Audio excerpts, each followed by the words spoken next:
আসসালামু আলাইকুম। প্রিয় উপস্থিতি, আপনারা দীর্ঘ সময় ধরে কথা শুনছেন আমাদের প্রস্তাবনাগুলো। আপনাদের প্রতি আন্তরিক কৃতজ্ঞতা এবং ধন্যবাদ যারা উপস্থিত হয়েছেন এবং আমাদেরকে যে শুনছেন দেশের বিভিন্ন স্থান থেকে। আমরা আজকে আমাদের আনুষ্ঠানিকভাবে আমাদের জাতীয় নাগরিক পার্টি এনসিপির আসন্ন ত্রয়োদশ সংসদ নির্বাচনকে ঘিরে আমাদের যে ইশতেহার, আমাদের যে প্রতিশ্রুতি, সেটি আমরা ঘোষণা করছি। আমরা ইতিমধ্যে আমাদের ইশতেহারের উল্লেখযোগ্য কিছু বিষয় আমরা বিস্তারিত তুলে ধরেছি। এখানে আমাদের নির্বাচন পরিচালনা কমিটি, ইশতেহার বিষয়ক উপকমিটি, তারা এটা কিছু কাজ করেছে এবং আরো অনেকেই এই ইশতেহার প্রণয়নের পিছনে রয়েছেন। আমি তাদেরকেও ধন্যবাদ জানাচ্ছি এবং সামগ্রিকভাবে আমি ইশতেহার বিষয়ে কথা যাওয়ার আগে কিছু পয়েন্টে কথা বলতে চাই।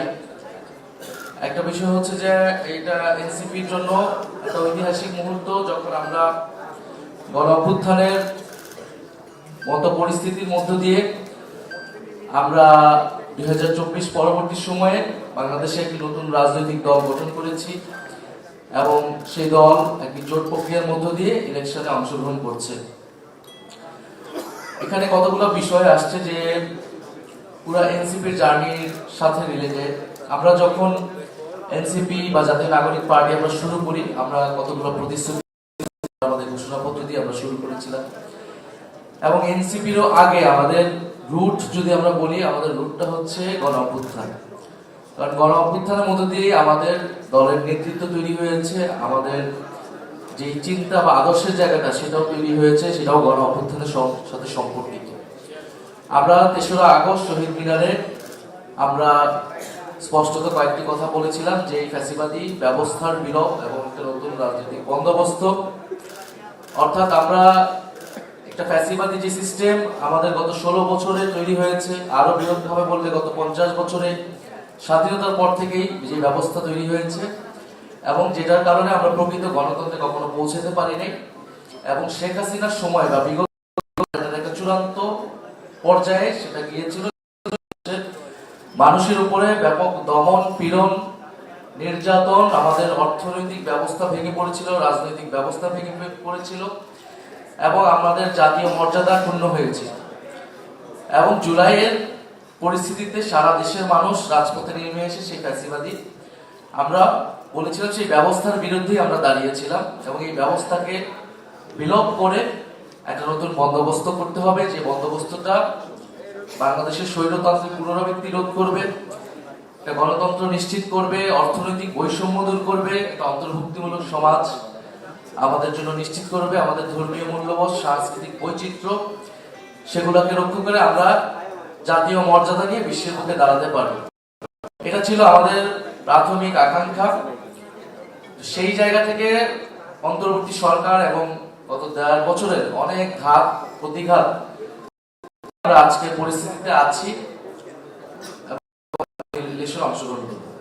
তো প্রথমে যে একটা বিষয় আছে যে নতুন বন্দোবস্তের আকাঙ্ক্ষা কি আছে কি নাই, এবং বিশেষত আমরা জোট করার ফলে এই প্রশ্নটা অনেকবার এসেছে, অনেক পক্ষে বিপক্ষে সমালোচনা হয়েছে, আলোচনা হয়েছে। আমরা আমাদের যে নতুন বন্দোবস্তের যে লড়াই বা যে দাবি নিয়ে আমরা শুরু করেছিলাম, আমরা এখনো সেই দাবি দিয়ে আছি। আমরা অন্তর্বর্তী সরকারের সময় প্রথমত আমাদের লক্ষ্য ছিল যে সাংবিধানিক পরিবর্তন, আমরা নতুন সংবিধান চেয়েছিলাম, কিন্তু একটা পর্যায়ে এসে একটা সংস্কারে এসে এটার মধ্যস্থতা হয় ঐক্যমত্য কমিশনের মাধ্যমে, সেখানেও আমরা আমাদের পুরোপুরি লক্ষ্যমাত্রা অর্জন করতে পারি না। নতুন বন্দোবস্তের যে আকাঙ্ক্ষা সেটা আমরা এখন একটা দীর্ঘমেয়াদী লড়াই হিসেবে দেখি, একটা দীর্ঘমেয়াদী যাত্রার মধ্য দিয়ে আমাদেরকে অর্জন করতে হবে। আমরা অনেক অপরচুনিটি মিস করেছি, কিন্তু এই সময় আমাদের অনেক সম্ভাবনা এবং আমাদের অনেক কিছু অর্জন হয়েছে। ফলে অনেকগুলো প্রতিশ্রুতি আমরা পেয়েছি, যেটা নির্বাচনে গণভোটের মাধ্যমে বাস্তবায়িত হবে এবং আমরা নতুন বন্দোবস্তের সেই লড়াই থেকে যাব। দ্বিতীয়ত, এই জোট প্রক্রিয়া অনেকেই প্রশ্ন তুলেছিলেন যে আমাদের এই যে লক্ষ্য নতুন বন্দোবস্তের, দলের সাথে জোট করার ফলে লক্ষ্য থেকে আমরা কি সরে আসলাম কিনা। ক্লিংকার বেশি থাকলে সিমেন্ট বেশি খাঁটি। আনোয়ার সিমেন্ট। আমরা বলে এটা স্পষ্ট করেছি যে আমাদের যে জোটটা, সেই জোটটা ন্যূনতম কিছু রাজনৈতিক জায়গায় ঐক্যমত রয়েছে এবং মূলত এটা নির্বাচনী একটা জোট। এই জোটের নামও 11 দলীয় নির্বাচনী ঐক্য। এবং আমাদের চেষ্টা থাকবে এই জোটের মধ্য দিয়ে আমাদের যে সংস্কারের যে দাবি আমরা সেটাকে বাস্তবায়ন করব এবং আমাদের প্রায়োরিটিটাই আমরা বাস্তবায়নের চেষ্টা করব। ফলে এই কারণে আমরা কিন্তু আমাদের ইশতেহারটা আলাদা আমরা দিচ্ছি। এনসিপির পক্ষ থেকে একটা আলাদা ইশতেহার, জামাত ইসলাম তাদের একটা ইশতেহার দিয়েছে এবং আমাদের এই ইশতেহারটা আমাদের জন্য যেরকম জোটের জন্য, আমাদের প্রতিদ্বন্দ্বী দলগুলোর জন্য, আমরা যদি এই 11 দলীয় জোট সরকার গঠন করে, আজকে আমরা যে বিষয়গুলো বলতেছি সেই বিষয়গুলো হচ্ছে গভর্নমেন্টের ভিতরে আমাদের যে অংশীদারিত্ব থাকবে সেটাতে আমাদের প্রায়োরিটি লিস্ট থাকবে। আমরা সেগুলা সেই সরকারের ভিতর থেকে বাস্তবায়নের চেষ্টা চালাবো। যেরকমটা আমরা অন্তর্বর্তী সরকারের ভিতরে ছিলাম, আমরা অনেক কিছু চেষ্টা চালিয়েছি, অনেক কিছু অর্জন করেছি, অনেক কিছু হয়তো ব্যর্থ হয়েছি। আমাদের আজকের যে ইশতেহারটাকে আমরা 12টা বিষয়ে মূলত ভাগ করেছি, কিন্তু আমরা সামগ্রিক পুরো আলোচনা থেকে 36টা বিষয়কে আমরা আইডেন্টিফাই করেছি, যেটা আমাদের প্রায়োরিটি লিস্ট। এখানে হয়তো সব বিষয়, সব সেক্টর হয়তো কভার হয় নাই, কিন্তু এটা আমাদের হচ্ছে প্রায়োরিটি লিস্ট, যেটা গভর্নমেন্টের অংশীদার হলে আমরা এটাকে বাস্তবায়ন করবো। বলতেছি কারণ আমরা গভর্নমেন্টের অংশীদার হবো, কারণ এটা আমরা একটা জোট প্রক্রিয়া আছি এবং এই জোটে ভিন্ন ভিন্ন আদর্শের দল থাকলেও এই জোট সরকার গঠন করে কোনো নির্দিষ্ট দলের আদর্শ সরকারের নীতি বা সরকারকে ডমিনেট করবে না বা গাইড করবে না, বরং আমরা একটা সমন্বিত জায়গায় সে কাজ করব এবং আমাদের যে ন্যূনতম রাজনৈতিক কর্মসূচি, সংস্কার, বিচার, দুর্নীতি এবং আধিপত্যবাদ বিরোধিতা, সেই জায়গাতে আমরা হয়তো ঐক্যের জায়গায় থাকবো। ফলে এই কারণে এনসিপি তাদের নিজস্ব ইশতেহার দিচ্ছে, যেটা সে বাস্তবায়নের জন্য বদ্ধপরিকর থাকবে এবং আমাদের এই ইশতেহারটাও বিচ্ছিন্নভাবে আজকে আসে নাই। আমি 3রা আগস্টের কথা বললাম, এরপরে দল গঠনের প্রক্রিয়াতে জাতীয় নাগরিক কমিটি, বৈষম্যবিরোধী ছাত্র আন্দোলন, এনসিপি, জুলাই পদযাত্রা, এর মধ্যে দিয়ে কিন্তু আমরা সারা দেশের বিভিন্ন মানুষের সাথে কথা বলেছি, আমরা বিভিন্ন সেমিনার করেছি, বিভিন্ন এক্সপার্ট তাদের মতামত নিয়েছি। আমরা পার্টি গঠনের সময় একটা সার্ভে করেছিলাম যে ওই সময় মানুষ আসলে কি চায় তরুণদের কাছ থেকে। এই সামগ্রিক মতামতের ভিত্তিতে এই ইশতেহার, এই ইশতেহারের নাম আমরা দিয়েছি তারুণ্য ও মর্যাদার। পুরো গোটা ইশতেহারের মধ্যে, ম্যানিফেস্টোর মধ্যে 2 things are important: youth and dignity। আমরা তরুণদের দল বা আমাদের দলের বেশিরভাগ নেতৃত্ব তরুণদেরকে আমরা তারুণ্যকে প্রধান রাখতেছি না, কারণ আমরা মনে করতেছি আফটার জুলাই বাংলাদেশে এই তরুণ সমাজকে, তরুণদেরকে, এনার্জিকে আমরা কিভাবে সুগঠিত করব, তাদেরকে কিভাবে কাজে লাগাবো রাষ্ট্রের এবং সমাজের, এটাই আগামী দিনের প্রধান চ্যালেঞ্জ এবং প্রধান সম্ভাবনারও জায়গা। কারণ আমাদের এই সময় যত সংখ্যক তরুণ আছে তাদের মধ্যে জুলাই গণঅভ্যুত্থানের ফলে যে দেশপ্রেম তৈরি হয়েছে, আকাঙ্ক্ষা তৈরি হয়েছে, রাজনৈতিক সচেতনতা তৈরি হয়েছে এবং তরুণদের যে সংকট, বিশেষত কর্মসংস্থান, তাদের লাইফস্টাইল, জীবন এবং জীবিকার যে সংকট, সেটাকে অ্যাড্রেস করে আমরা কিভাবে একটা ইয়ং জেনারেশন আমরা তৈরি করতে পারি। আমাদের যে দেশের 60s জেনারেশন যারা, তারা একটা লড়াই সংগ্রামের মধ্য দিয়ে আজকের বাংলাদেশের স্বাধীনতা সংগ্রাম করেছে এবং বাংলাদেশের নেতৃত্ব দিয়েছে একটা বড় সময় পর্যন্ত। এরপরে আমাদের 90s জেনারেশন এসেছে, তারা একটা গণঅভ্যুত্থান তারাও করেছে, সেইখানেও অনেক সফলতা ব্যর্থতা আছে এবং আফটার দেন 24-24-এর গণঅভ্যুত্থান, 24-এর প্রজন্ম একটা নতুন প্রজন্ম আকারে বাংলাদেশে আবির্ভূত হয়েছে। মানে রাজনৈতিক, অর্থনৈতিক, সামাজিক, সাংস্কৃতিক জায়গায় আমরা এই প্রজন্মকে কিভাবে কাজে লাগাবো, এই কারণে তারুণ্য আমাদের অন্যতম প্রধান এজেন্ডা। সেকেন্ড হচ্ছে মর্যাদা বা ডিগনিটি, কারণ আমরা মনে করি যে ফ্যাসিবাদের বিরুদ্ধে লড়াইয়ের একটা গুরুত্বপূর্ণ জায়গা ছিল ডিগনিটি, নাগরিক অধিকার, নাগরিক মর্যাদা বারবার ভুলণ্ঠিত হয়েছিল ফ্যাসিবাদের সময়ে।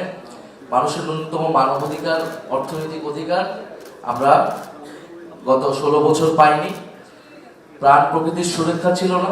ফলে জাতীয় মর্যাদা এবং নাগরিক মর্যাদা, এই দুইটা আমাদের প্রধান বিষয়। আমরা নাগরিক হিসেবে তার মানবাধিকার, অর্থনৈতিক অধিকার এবং রাজনৈতিক অধিকার কিভাবে নিশ্চিত করব, এবং আমাদের ন্যাশনাল ডিগনিটির কোশ্চেন, যে আমরা আমাদের জাতি হিসেবে বা রাষ্ট্র হিসেবে, জনগোষ্ঠী হিসেবে আমরা কিভাবে মর্যাদা নিয়ে দাঁড়াবো, একটা ডিগনিফাইড কান্ট্রি আমরা গড়ে তুলতে পারবো, সেটার জন্য আমরা আমাদের সক্ষমতা, আমরা আধিপত্যবাদ বিরোধিতার কথা বলতেছি, এটা আমাদের স্লোগান, কিন্তু আমি কিভাবে আধিপত্যবাদ বিরোধিতা করব, আমার সাথে এতগুলো পরাশক্তি বা যারা বাংলাদেশকে ডমিনেট করতে চায়, সেটার একমাত্র সমাধান হচ্ছে আমার নিজের সক্ষমতা বৃদ্ধি করা, নিজেকে গঠন করা, নিজের অর্থনীতি, রাষ্ট্র, সেটাকে আমি আবার কিভাবে তৈরি করব, সেটাই আমার ন্যাশনাল ডিগনিটি বৃদ্ধি করবে।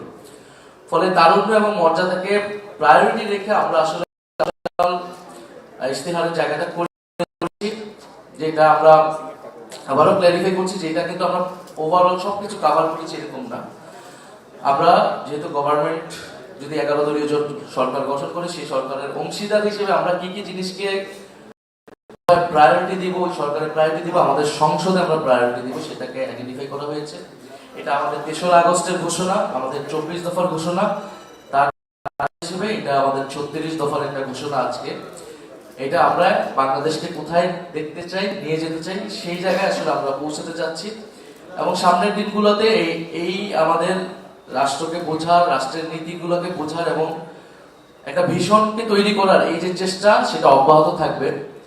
আমি আপনাদের সামনে এই 36 দফা করবো না, কারণ সেটা অলরেডি আলোচনা এসেছে। আমি হয়তো গুরুত্বপূর্ণ কিছু পয়েন্টগুলো নিয়ে আলোচনা করব। আপনারা সবার কাছে এটা মোটামুটি চলে গেছে, ডকুমেন্টটা অনলাইনে, এবং আমাদের আলোচনার মধ্যেও এগুলো এসেছে। আমরা 36 দফার প্রথম দফাটিতে আমরা জুলাই সনদের কথা বলেছি, যে একটা স্বাধীন কমিশনের মাধ্যমে আমরা জুলাই সনদটা বাস্তবায়ন করব। এটা আমাদের ফার্স্ট কমিটমেন্ট, এবং এই নির্বাচনে এই সময় কিন্তু এটা গুরুত্বপূর্ণ একটা এজেন্ডা, যে গণভোট হ্যাঁ হলে যে সংসদ তৈরি হবে, সেখানে সংস্কার পরিষদ হবে, যেটা জুলাই সনদ বাস্তবায়ন করবে। এবং সেকেন্ড হচ্ছে আমাদের বিচার। আমাদের প্রথম থেকেই 2টা দাবি ছিল, সংস্কার এবং বিচার। তো জুলাইয়ের গণহত্যা এবং গত 16 বছরের যে গণহত্যা, শাপলা হত্যাকাণ্ড এবং পিলখানা হত্যাকাণ্ড, গুম, খুন সহ যে হত্যাকাণ্ডগুলো হয়েছে, সেগুলোর বিচার, অনেক বিচার কার্যক্রম অব্যাহত শুরু হয়েছে, এগুলো চলমান থাকবে। কিভাবে আমরা আরো সুষ্ঠুভাবে নিশ্চিত করতে পারবো, এবং যেগুলো শুরু হয় না সেগুলো আমরা কিভাবে নিশ্চিত করব। শরীফ ওসমান হাদি হত্যার বিচার এই সময়ের নির্বাচনের বা আমাদের একটা বড় কমিটমেন্ট। আমরা যখনই মানুষের কাছে যাচ্ছি, মানুষ কিন্তু এই হত্যাকাণ্ডের বিচার চাচ্ছে। বিচারের পাশাপাশি আমরা আরেকটা জিনিস বলছি, যে রিকনসিলিয়েশন কমিশন, আমরা এটা এই অন্তর্বর্তী সরকারের সময় বা আমলেও বিভিন্নভাবে বলার চেষ্টা করেছি, কিন্তু সেটা করা হয় নাই। আমরা জাস্টিস, প্রথম আমরা জাস্টিস চাই, সেকেন্ড আমরা রিকনসিলিয়েশন চাই।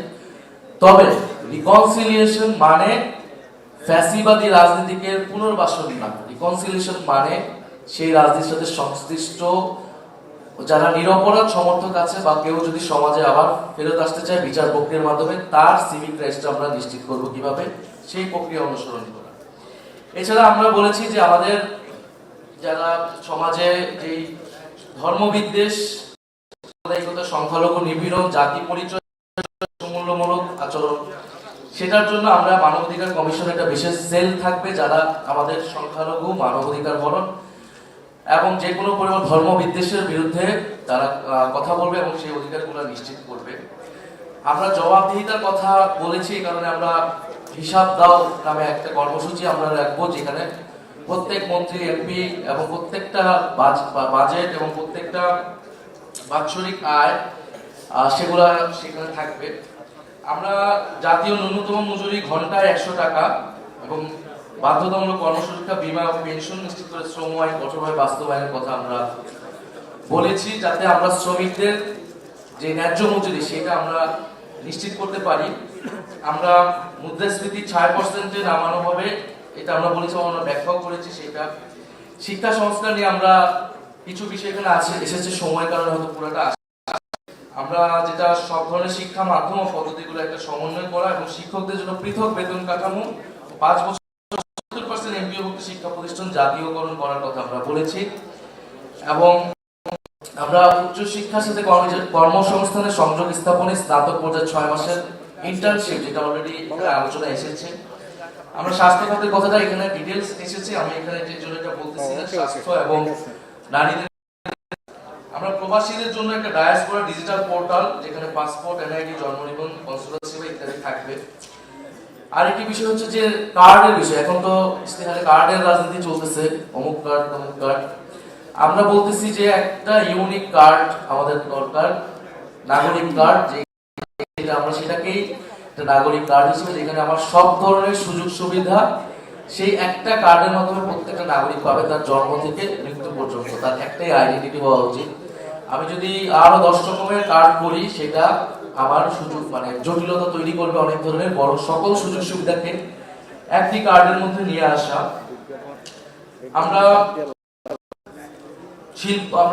পরিবেশ বিষয়ে আমাদের কতগুলো প্রস্তাবনা আছে। দূষণকারী ইটা ভাটা বন্ধ, পরিচ্ছন্ন যানবাহন এবং সবুজ প্রযুক্তি নিশ্চিত করা, 5 বছরে বিদ্যুতের অন্তত 90% নবায়নযোগ্য উৎস থেকে উৎপাদন, সরকারি 40% ইলেকট্রনিক ভেহিকল চালু করা।